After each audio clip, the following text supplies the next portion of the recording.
Ayan po, kinokondisyon na po ni Tito Ninyo yung kanyang bangka at sila daw po ay dadayo ng Subic. Dahil po dito wala pong nahuhuli ngayon ng pusit. Kaya dadayo po sila ngayon doon at marami daw doon nahuhuli. Doon naman po ay mayroon silang matutuluyan doon sa bahay ng ate niya, sa mama ni Junjun. Si Junjun po, inauna na po siya nung isang araw. Ngayon po ay nakalaot na daw po siya doon. Kaya sila Tito Ninyo tsaka si Tito Dio ay susunod daw po sila. Siguro mga 2 araw lang naman po sila doon. Kaya hindi nyo mamimiss si Tito Ninyo.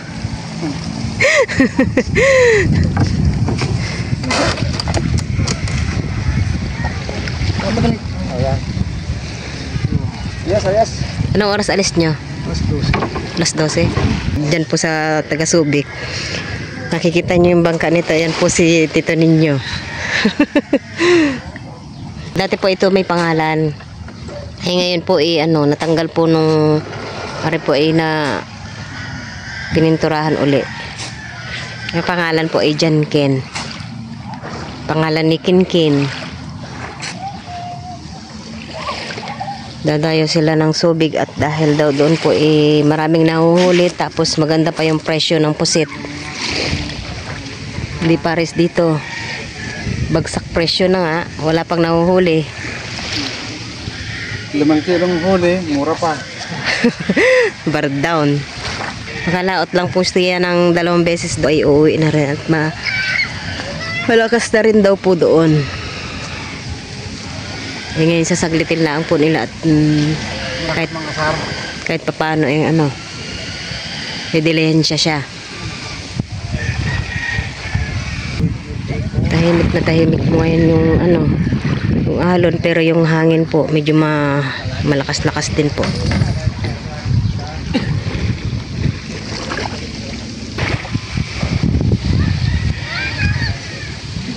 Ayan po, tinutulungan na ni Miko ang papa niya. Ang dami isda oh.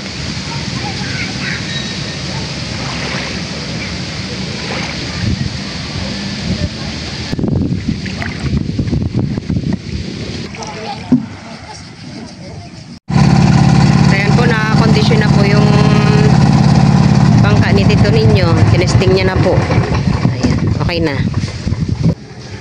Ito naman po si Tito Jose nagpipintura po ng kanyang bangka.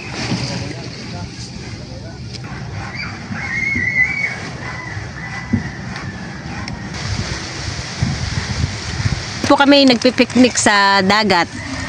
Yan po yung aming baon. Dito sa amin kahit anong oras maligo ng dagat ay pwede at malapit lang yung dagat. Mamaya-maya na ako maliligo at mas mainit pa. Hapon na yung init pa yan, no? Anong oras na to? Pasado alas 4 na ata to. Ayan po siguro sina Tito Ninyo inaando na sa laot. Bukas po doon po sila dadaong sa Subic. Doon po sila magpapatimbang ng kanilang pusit. Kanilang huli. Yung araw yata na doon? 2 lang ata. 2 beses pag-laot. Tapos balik na ulit dito. Madaling araw daw sila magpapatimbang. Mahal ang pagbandaling araw daw nun. 200 plus. Pagka medyo tanghali na, 190. Pagka daw madaling araw pa lang, mga 220 to 200 ganyan. Ito nga doon, hindi nagababa yung No.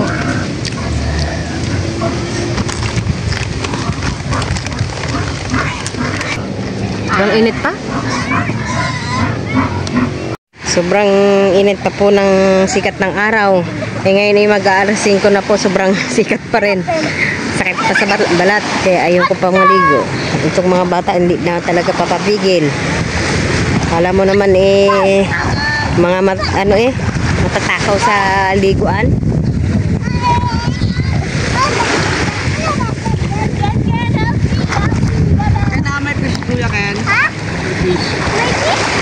Dalhin mo para alagaan ni Ken. Meron? Oh, ano mo, ilagay mo na. Ay pa, yung pag-isa. Ano mo, para alagaan ni Ken. Dapat laging may tubig alat. Kaya tulungan ng Ken. Wow! Baka mamatay! May alagang isda si Kinkin. Patay ko na, Ken. Patay na. Patingin niya ako na, pasilip. Wow! Ken! Ano na, Ken? Kuha ko pa! Kuha ka pa daw, Mek.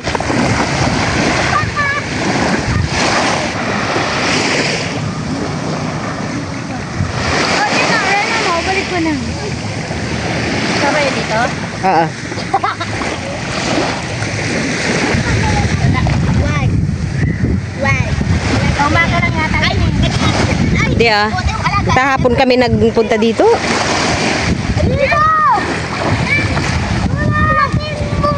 Nalagyan lang dito tayo may swimming pool siya gawa lang. Patingin nga anak. Maipit ka. Oo? Akala ko alimango na. Bro. Saan na isda? Kinakain niya. Wala lalagay niya. Hello? Ken. Ngayon, nagabukas siya ng tubig, oh. Ito nga. May fountain. Ano lang magpahula? Aray! Ang sakit. Ha? Ay! Bingo!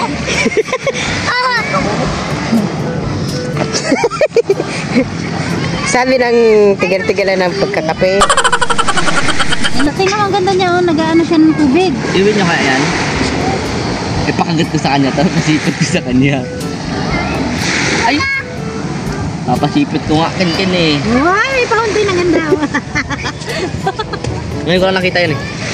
Sabi ni ninyo. Ako, doon sa Mindoro, sabi ko, nini-nini yan. Dito, iday-iday. Gotay ng Koream. Baka naman kainin yung isda. Sana ka lang yan, Tad. Ano na yan? Ita saan, Tad? Itay mo ka, Tad. Ay, kayo! Isda mo ah! Meron? Ang laki lang lalagyan ka, lita ang isda. Saan? Ayun siya, ay no. Ang laki ng isda, lita lalagyan. Ay siya. Libutas yan? Ano lang yan, ibabalik yun doon. Diyan. Akin na to ngayon. Napulot mo lang yan, Tan? Hindi po. Kalalian po to. Sabi mo kay Lian na.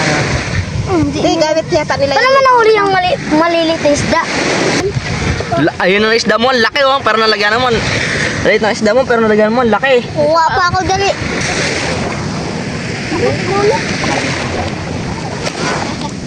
Ah! Ganun pataan. Meron?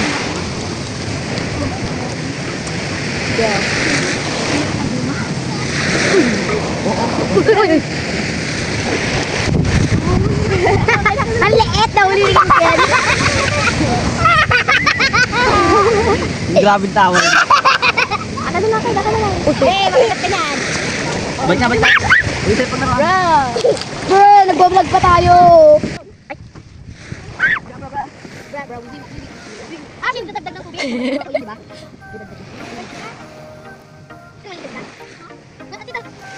Saan malaki? Malaki isda? Ah, dyan. Ay, dyan. Bigyan natin tubig. Bawa yan. Bawa ka dito. Ay, bra. Ay, isda.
Hintayin na po sana namin yung paglubog ng araw. Kaso, mga nilalamig na po kami.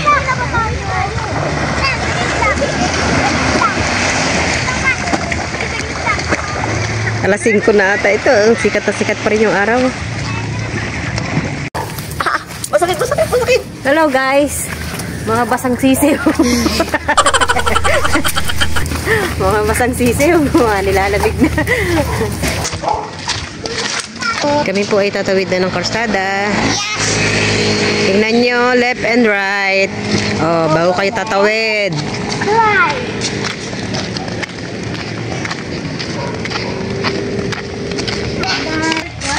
Ning ning ning.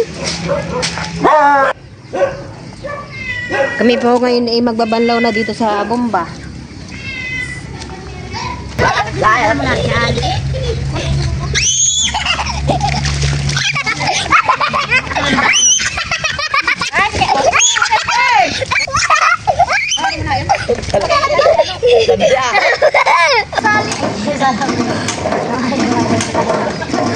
Mahiwagan salamin.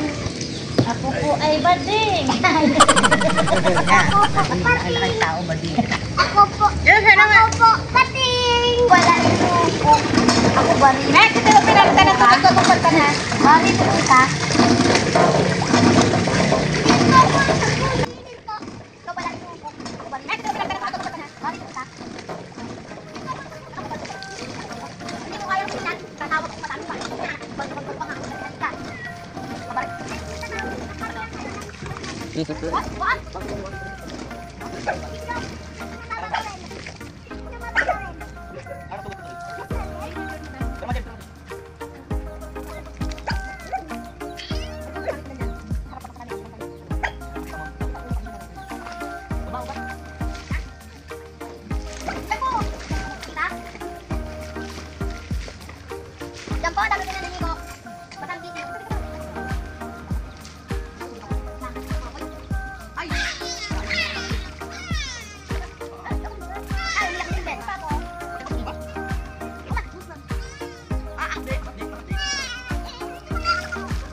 Po yung aming aso, mukhang manganak na po siya.